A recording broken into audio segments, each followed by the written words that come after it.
সে ছিলেন এক দক্ষ দারোগা, যার উর্দির দাপটে পুরো জেলা থরথর করে কাঁপত।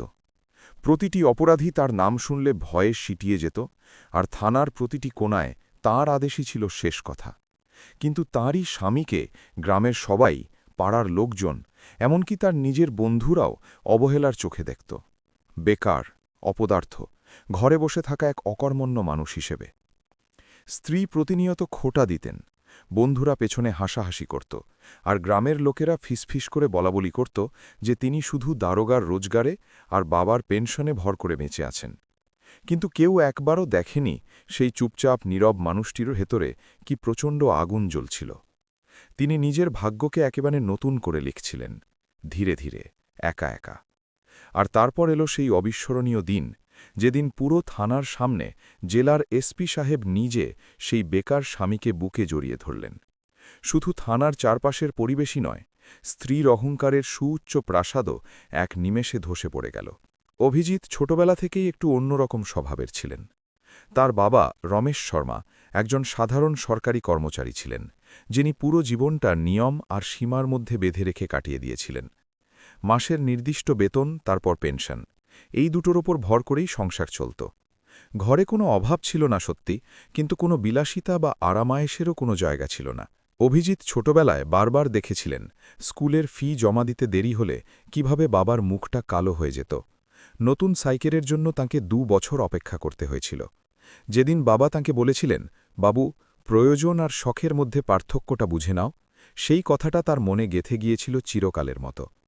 সেই মুহূর্ত থেকেই তিনি মনে মনে স্থির করে ফেলেছিলেন যে বাবার মতো সীমাবদ্ধ জীবন তিনি কখনো বাঁচবেন না। তিনি নিজের কিছু করবেন, বড় কিছু করবেন, এমন কিছু যা সবাইকে চমকে দেবে। পড়াশুনো তিনি ঠিকঠাকই করেছিলেন, বুদ্ধিমান ছিলেন, মাথা ছিল অসম্ভব তীক্ষ্ণ। কিন্তু চাকরির দৌড়ঝাঁপ তার একদম পছন্দ ছিল না। অন্যের অধীনে কাজ করার চেয়ে তিনি নিজের পায়ে দাঁড়িয়ে নিজের সাম্রাজ্য গড়ে তুলতে চাইতেন। ব্যবসা, কন্ট্রাক্ট, নির্মাণ, এই সব বিষয় তার মাথায় সবসময় ঘুরপাক খেত। দিনরাত তিনি ভাবতেন কিভাবে শুরু করবেন, পুঁজি কোথা থেকে আনবেন, কোন ক্ষেত্রে নামবেন যাতে সফলতা দীর্ঘস্থায়ী হয়। বাড়ির লোকেরা তাকে খুব বেশি চাপ দিতেন না। বাবার পেনশনে সংসার আরামেই চলছিল, আর মায়ের ছেলের ওপর অগাধ ভরসা ছিল। এরই মধ্যে তার জন্য একটা সম্বন্ধ এসে পড়ল। মেয়েটি ছিলেন সেন্ট্রাল থানার দারোগা প্রিয়াঙ্কা শর্মা।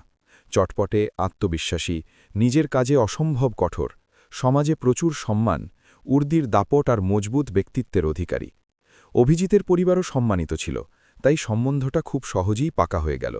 বিয়ের প্রথম দিনগুলো ছিল একদম স্বাভাবিক। প্রিয়াঙ্কার মনে হয়েছিল যে অভিজিৎ নিশ্চয়ই বড় কিছু করবেন। তিনি পড়াশোনা জানা ছিলেন, বুদ্ধিমান ছিলেন, তার ভরসা ছিল যে তার স্বামী খুব তাড়াতাড়ি নিজের পায়ে দাঁড়িয়ে যাবেন। কিন্তু সময় কেটে যেতে লাগল, 3 মাস, 6 মাস, 1 বছর। অভিজিৎ এখনও ঘরে বসে নানান প্ল্যান বানিয়ে চলেছিলেন। কখনো খাতায় খরচের হিসাব লিখতেন, কখনো মার্কেট সম্পর্কে গভীরভাবে পড়াশোনা করতেন, কখনো নির্মাণ কোম্পানিগুলোর ওয়েবসাইট ঘেটে ঘেটে নতুন আইডিয়া খুঁজতেন। তিনি আসলে বেকার ছিলেন না, কিন্তু বাইরে থেকে দেখলে তাকে কিছুই না করা একজন মানুষ বলে মনে হতো। প্রিয়াঙ্কার চাকরি চলছিল পুরোদমে, থানায় সবাই তাকে সেলাম করত, তার আদেশে সব কিছু হতো, এক ইশারায় ফাইল নড়ে উঠত। সন্ধ্যায় বাড়ি ফিরে তিনি দেখতেন অভিজিৎ শান্ত হয়ে বসে আছেন। ধীরে ধীরে তার মনে প্রশ্ন জাগতে শুরু করল। একদিন তিনি সরাসরি জিজ্ঞেস করেই ফেললেন, আর কতদিন এভাবে শুধু ভাবতেই থাকবে? অভিজিৎ শান্ত স্বরে উত্তর দিয়েছিলেন, ব্যাস, আর একটু সময় দাও, সঠিক সুযোগটা পেলেই শুরু করে দেব।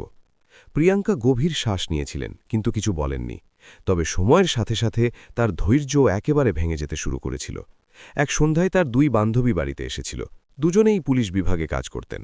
চা খেতে খেতে হাসতে হাসতে প্রিয়াঙ্কা বলে উঠেছিলেন, আরে ওর কথা ছাড়ো, দিনরাত ঘরে বসে ফোন দেখে আর প্ল্যান বানায়। কখনো বলে কোম্পানি খুলব, কখনো বলে কন্ট্রাক্ট নেব, এখনো তো কিছুই হয়নি। বান্ধবীরা মুচকি হেসেছিল। অভিজিৎ ওখানেই বসেছিলেন, তিনি সব শুনেছিলেন, কিন্তু কিছুই বলেননি। তার নীরবতা আরও গভীর হয়ে গিয়েছিল। এবার খোঁটাগুলো প্রকাশ্যে আসতে শুরু করল। আমার রোজগারে পালিত হচ্ছ, বাবার পেনশন খাচ্ছ, তোমার লজ্জা করে না? প্রতিটি শব্দ যেন তার আত্মসম্মানের তীব্র আঘাত করছিল, কিন্তু অভিজিৎ কোনো জবাব দিতেন না। কারণ তার ভেতরে একটা প্রচণ্ড আগুন জ্বলছিল। তিনি প্রমাণ করতে চাইতেন, কথায় নয়, কাজ করে দেখাতে চাইতেন। তার বিশ্বাস ছিল তার সময়ও আসবে, কিন্তু এখন তার পরিচয় শুধু এটুকুই, দারোগার বেকার স্বামী। দিন কেটে যাচ্ছিল আর বাড়ির পরিবেশ একেবারে বদলে যাচ্ছিল। প্রিয়াঙ্কার কথায় তিক্ততা স্পষ্ট হয়ে উঠছিল। ওই রাতে কথা খুব ছোট একটা বিষয় নিয়ে শুরু হয়েছিল, কিন্তু ধীরে ধীরে তা তর্কে পরিণত হয়েছিল। প্রিয়াঙ্কা উর্দি খুলতে খুলতে বলেছিলেন, আর কতদিন এভাবে চলবে অভিজিৎ? অভিজিৎ শান্ত স্বরে উত্তর দিয়েছিলেন, আমি চেষ্টা করছি, ব্যাস একটা সঠিক শুরু দরকার। প্রিয়াঙ্কা হঠাৎ রেগে উঠেছিলেন, কিসের চেষ্টা? দিনরাত ঘরে বসে থাকো, যদি কোনো বড় কাজ না পাও তবে ছোট কাজই করে নাও। কোনো দোকানে কাজ করো, ঝাড়ু লাগাও, মুছার কাজ করো, আমিও জানি না কি করবে, কিন্তু কিছু তো করো। অন্তত লোকেরা তো আর এটা বলবে না যে দারোগার স্বামী ঘরে বেকার বসে আছে। প্রতিটি শব্দ তীরের মতো বিঁধছিল। তিনি এখানেই থামেননি। তোমার লজ্জা করে না? আমার আয়ে বেঁচে আছো, বাবার পেনশনে সংসার চলছে, আর তুমি স্বপ্ন দেখছ? অভিজিতের চোখে এক মুহূর্তের জন্য জল এসে গিয়েছিল, কিন্তু তিনি নিজেকে সামলে নিয়েছিলেন। আমি ছোট কাজ করতে ভয় পাই না, তিনি ধীরে ধীরে বলেছিলেন, কিন্তু আমি এমন কিছু করতে চাই যা চিরকালের জন্য দাঁড়িয়ে থাকে। প্রিয়াঙ্কা হেসে ফেলেছিলেন, আগে নিজে তো দাঁড়াও। ব্যাস, সেটাই ছিল সেই মুহূর্ত। অভিজিৎ চুপচাপ বাড়ি থেকে বেরিয়ে গিয়েছিলেন। রাস্তায় চলতে চলতে তার কানে ওই কথাগুলোই বারবার প্রতিধ্বনিত হচ্ছিল, ঝাড়ু লাগাও, মুছতে শুরু করো। তার ছোট কাজ করতে কোনো অপমানবোধ ছিল না, কিন্তু যে সুরে বলা হয়েছিল তা তার আত্মাকে গভীরভাবে আহত করেছিল। তিনি দিশাহীন হয়ে চলছিলেন। ঠিক তখনই সামনে এক ভয়ঙ্কর শব্দ হল। একটি কালো এসইউভি দ্রুতগামী ট্রাকের সাথে ভয়াবহ ধাক্কা খেল। লোকেরা দূরে দাঁড়িয়ে তামাশা দেখছিল। অভিজিৎ এক মুহূর্তের জন্য থমকে গিয়েছিলেন, তারপর দৌড়ে গিয়েছিলেন। গাড়িটি বাজেভাবে দুমড়ে মুছড়ে গিয়েছিল। ভেতরে বসা ব্যক্তির মাথা থেকে রক্ত ঝরছিল, দরজা আটকে গিয়েছিল। অভিজিৎ নিজের পুরো শক্তি প্রয়োগ করেছিলেন। কাঁচ তার হাতের তালুতে গেঁথে গিয়েছিল, লোহার ধারে তার চামড়া ছিলে গিয়েছিল, কিন্তু তিনি দরজা ভেঙে ফেলেছিলেন। আহত ব্যক্তিকে টেনে বাইরে বের করে এনেছিলেন। লোকেরা এবার কাছে আসছিল। অ্যাম্বুলেন্স ডাকো, কেউ একজন চিৎকার করে বলেছিল। কিছুক্ষণ পরেই পুলিশের গাড়ি চলে এসেছিল। ভিড় বাড়তে লাগল। অভিজিৎ চুপচাপ পেছনে সরে গিয়ে সেখান থেকে চলে গিয়েছিলেন। হাসপাতালে জানা গিয়েছিল যে আহত ব্যক্তিটি জেলার এসপি অজয় মেহরা ছিলেন। ওদিকে অভিজিৎ বাড়ি পৌঁছেছিলেন। হাত থেকে রক্ত ঝরছিল। তিনি জল দিয়ে ধুয়ে কাপড় বেঁধে নিয়েছিলেন। দরজা খুলতেই প্রিয়াঙ্কার চোখ তার হাতের দিকে পড়েছিল। এটা কি হল? তিনি তীক্ষ্ণ স্বরে জিজ্ঞেস করেছিলেন। অভিজিৎ চুপ করে রয়েছিলেন। প্রিয়াঙ্কা আরও রেগে গিয়েছিলেন। কোথাও কি মারপিট করে এসেছ, নাকি পকেটমারির গাছ শুরু করে দিলে? ছিনতাই করতে গিয়ে ধরা পড়েছিলে নাকি? এই অবস্থা কি করে হল? অভিজিৎ ধীরে করে বলেছিলেন, এমন কিছুই না। তাহলে কি? প্রিয়াঙ্কা ব্যঙ্গ করে বলেছিলেন, এবার কি নতুন ধান্দা শুরু করে দিলে নাকি? তিনি কোনো জবাব দেননি। ব্যাস, নিজের ঘরে চলে গিয়েছিলেন। ওই রাতে তিনি ঘুমননি। একদিকে হাতের তালুর তীব্র ব্যথা ছিল, অন্যদিকে কথার আঘাত। পরের দিন তিনি একটা সিদ্ধান্ত নিয়ে ফেলেছিলেন। নিজের পুরনো বন্ধু রাহুলের সাথে দেখা করেছিলেন, যে পৌরসভায় রাস্তার ছোটখাটো কন্ট্রাক্ট নিত। আমাকে কাজ শিখতে হবে, অভিজিৎ পরিষ্কারভাবে বলেছিলেন। রাহুল হাসতে হাসতে জিজ্ঞেস করেছিল, দারোগার স্বামী কি মাটিতে নামবে? অভিজিৎ দৃঢ় কণ্ঠে বলেছিলেন, হ্যাঁ, আর এখান থেকেই শুরু করব। বাবার সামান্য কিছু জমানো টাকা লাগিয়েছিলেন। প্রথম ছোট একটা কন্ট্রাক্ট নিয়েছিলেন। এবার তিনি রোজ সকালে সাইটে থাকতেন, রোদে দাঁড়িয়ে থাকতেন, শ্রমিকদের সাথে হাতে হাত মিলিয়ে কাজ করতেন। বাড়িতে তিনি কিছুই জানাননি। প্রিয়াঙ্কার এখনও মনে হতো যে তিনি কিছুই করছেন না, কিন্তু অভিজিৎ জানতেন। ধীরে ধীরে অভিজিতের জীবন বদলে যাচ্ছিল, কিন্তু এই বদল শুধু তিনিই দেখতে পাচ্ছিলেন, বাড়ির লোকেরা নয়। সকালে তিনি তাড়াতাড়ি বেরিয়ে যেতেন, কখনো বলে দিতেন যে বাইরে একটু কাজ আছে, কখনো ব্যাস চুপচাপ চলে যেতেন। সাইটে এবার লোকেরা তাকে সাহেব বলে ডাকতে শুরু করেছিল। প্রথম কন্ট্রাক্ট তিনি সময়ের আগেই শেষ করে ফেলেছিলেন। কাজ ছিল খুব পরিষ্কার পরিচ্ছন্ন। পৌরসভায় তার প্রশংসা হয়েছিল। দ্বিতীয় টেন্ডার পেয়েছিলেন, তারপর তৃতীয়। তিনি নিজের একটা ছোট ফার্ম রেজিস্টার করিয়েছিলেন, অভিজিৎ ইনফ্রাস্ট্রাকচার। নাম শুনে তার বাবার চোখে জল এসে গিয়েছিল। বাবা বলেছিলেন, ছেলে, ধীরে চলবে, কিন্তু সততার সাথে চলবে। অভিজিৎ মাথা ঝুঁকিয়ে নিয়েছিলেন। এবার তার আয় মোটামুটি ভালোই হতে শুরু করেছিল, কিন্তু বাড়িতে তার পরিচয় এখনও একই ছিল। একদিন প্রিয়াঙ্কার বান্ধবী বাড়িতে এসেছিল।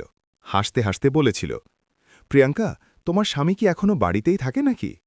প্রিয়াঙ্কা কিছু না ভেবেই জবাব দিয়েছিলেন, হ্যাঁ, এখন তো বড় বিজনেসম্যান হওয়ার প্রস্তুতি চলছে। ঘরের বাইরে দাঁড়িয়ে থাকা অভিজিৎ সব শুনেছিলেন। তার কষ্ট তো হয়েছিল, কিন্তু এবার তিনি ভেঙে পড়েননি। তিনি মনে মনে স্থির করে নিয়েছিলেন, এবার সত্যিটা জানানোর সময় এসে গেছে। ওই দিন তিনি একটা বড় সিদ্ধান্ত নিয়েছিলেন। জেলার একটা প্রধান সড়ক পুনর্নির্মাণের টেন্ডার তার কোম্পানি পেয়েছিল। এটি তার কেরিয়ারের সবচেয়ে বড় পদক্ষেপ ছিল। তিনি ভেবেছিলেন আজ প্রিয়াঙ্কাকে সব বলে দেবেন। তিনি প্রথমবার পূর্ণ আত্মবিশ্বাসের সাথে থানার দিকে এগিয়ে গিয়েছিলেন। মনে হালকা ভয় ছিল, কিন্তু আনন্দও ছিল। থানার বাইরে পুলিশের গাড়িগুলো দাঁড়িয়েছিল। ভেতরে সেই একই পরিবেশ, আদেশ, ফাইল, স্যালিউট। প্রিয়াঙ্কা নিজের কেবিনে বসেছিলেন। অভিজিৎ ভেতরে গিয়েছিলেন। প্রিয়াঙ্কা ওপরের দিকে তাকিয়েছিলেন, ভ্রু কুঁচকে গিয়েছিল। এখানে কি জন্য এসেছ? তিনি আনুষ্ঠানিক সুরে জিজ্ঞেস করেছিলেন। অভিজিৎ হেসেছিলেন। তোমার সাথে দেখা করার ছিল, একটা জরুরি কথা ছিল। প্রিয়াঙ্কা চারপাশে বসে থাকা স্টাফদের দিকে তাকিয়েছিলেন। তারপর ধীর গলায় বলেছিলেন, বাড়িতে বলতে পারতে না, এখানে তামাশা বানাতে এসেছ? অভিজিতের পা যেন থমকে গিয়েছিল। না, বাস ভাবলাম যে।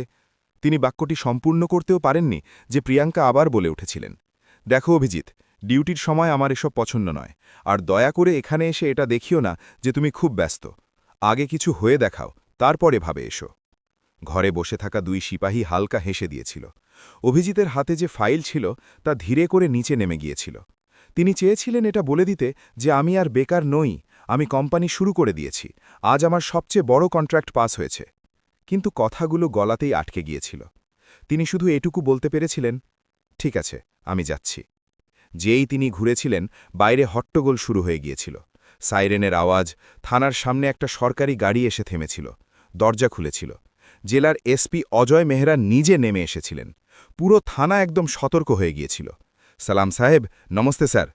প্রিয়াঙ্কার সাথে সাথে বাইরে এসেছিলেন, সোজা হয়ে দাঁড়িয়ে গিয়েছিলেন।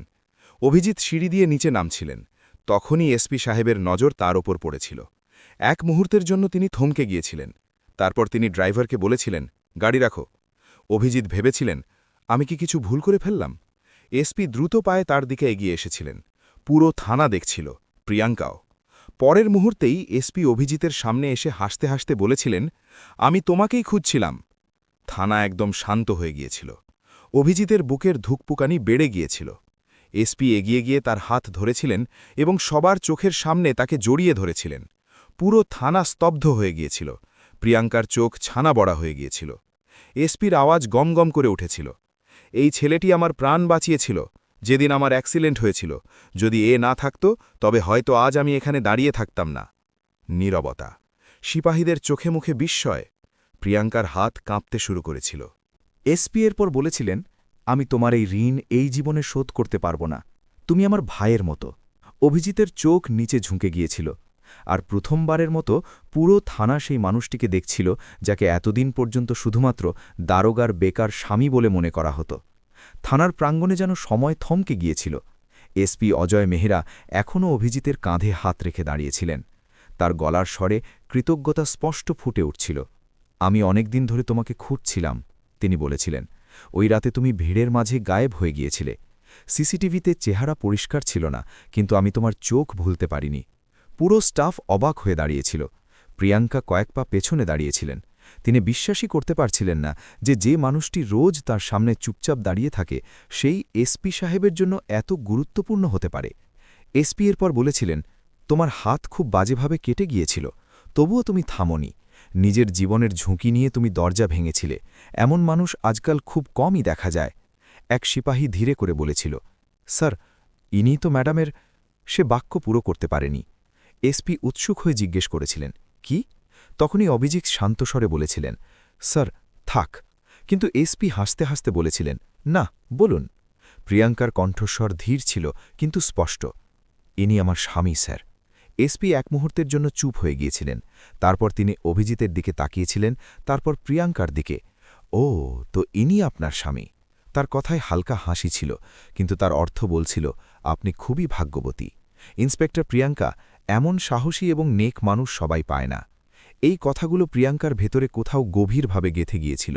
যে মানুষটিকে তিনি রোজ খোটা দিতেন, যাকে তিনি অযোগ্য মনে করতেন, আজ সেই মানুষটি পুরো থানার সামনে সম্মান পাচ্ছিলেন। এসপি অভিজিৎকে জিজ্ঞেস করেছিলেন, তুমি এখানে কি কাজে এসেছিলে? কোনো সমস্যা? অভিজিৎ হালকা হাসির সাথে বলেছিলেন, না স্যার, ব্যাস নিজের স্ত্রীর সাথে দেখা করতে এসেছিলাম। এসপি গম্ভীর হয়ে বলেছিলেন, যদি কখনো কোনো কিছুর দরকার পড়ে তবে সরাসরি আমাকে ফোন করবে, এটা আমার কথা রইল। তিনি পকেট থেকে নিজের কার্ড বের করেছিলেন এবং অভিজিতের হাতে দিয়ে দিয়েছিলেন। পুরো থানা এখন অভিজিৎকে এক নতুন দৃষ্টিকোণ থেকে দেখছিল। কিছুক্ষণ পর এসপি ভেতরে মিটিংয়ের জন্য চলে গিয়েছিলেন।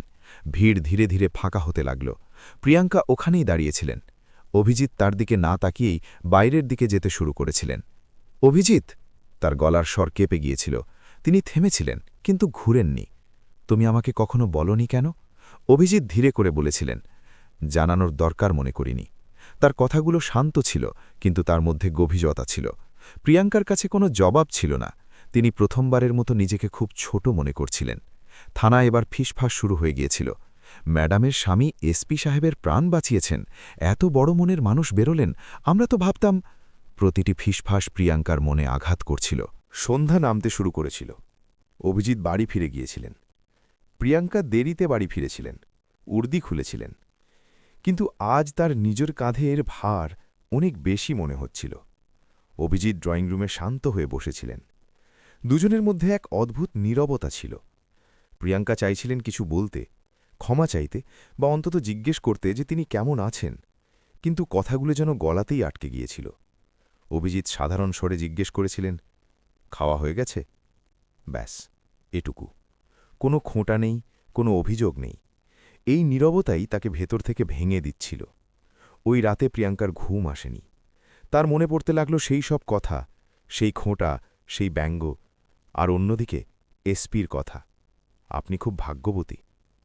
প্রথমবারের মতো তার মনে হয়েছিল হয়তো তিনি নিজের ঘরের হিরেটিকেই চিনতে পারেননি। কিন্তু গল্প এখানেই শেষ হয়নি, কারণ সত্যের এখনও পুরোটা সামনে আসা বাকি ছিল। আর অভিজিৎ তো এখনও তার আসল পরিচয় জানাননি। পরের দিন পুরো থানা বদলে গিয়েছিল। যে সিপাহীরা গতকাল পর্যন্ত অভিজিৎকে দেখে শুধুমাত্র একটা আনুষ্ঠানিক নজর দিত, আজ তারাই ফিসফিস করে সম্মানের সাথে তার নাম নিচ্ছিল। ইনিই তো, তাই না? এসপি সাহেবের সেই... হ্যাঁ, ইনিই তো প্রাণ বাঁচিয়েছিলেন। প্রিয়াঙ্কার কান পর্যন্ত সব কথা পৌঁছাচ্ছিল। তিনি প্রথমবারের মতো অনুভব করেছিলেন সম্মান চাইলেই মেলে না, অর্জন করে নিতে হয়। আর অভিজিৎ কিছু না বলেই তা অর্জন করে নিয়েছিলেন। কিন্তু তিনি এখনও জানতেন না যে অভিজিতের দুনিয়া কতটা বদলে গেছে। ওদিকে অভিজিৎ নিজের কাজে আরও গভীরভাবে জড়িয়ে পড়েছিলেন। যে বড় রাস্তা নির্মাণের টেন্ডার তিনি পেয়েছিলেন, তার কাজ শুরু হয়ে গিয়েছিল। মেশিন বসানো হয়েছিল, শ্রমিকরা কাজ করছিল। সাইটে এখন লোকেরা তাকে অভিজিৎ স্যার বলে ডাকত। রাহুল হাসতে হাসতে বলেছিল, এবার তো তুই সত্যি সত্যি বড় কন্ট্রাক্টর হয়ে গেছিস, ম্যাডামকে জানিয়েছিস? অভিজিৎ শান্ত স্বরে বলেছিলেন, এখনও না। কেন? ব্যাস সঠিক সময় আসতে দে। তার ভেতরে এখন কোনো তিক্ততা ছিল না, শুধু অদ্ভুত এক প্রশান্তি ছিল।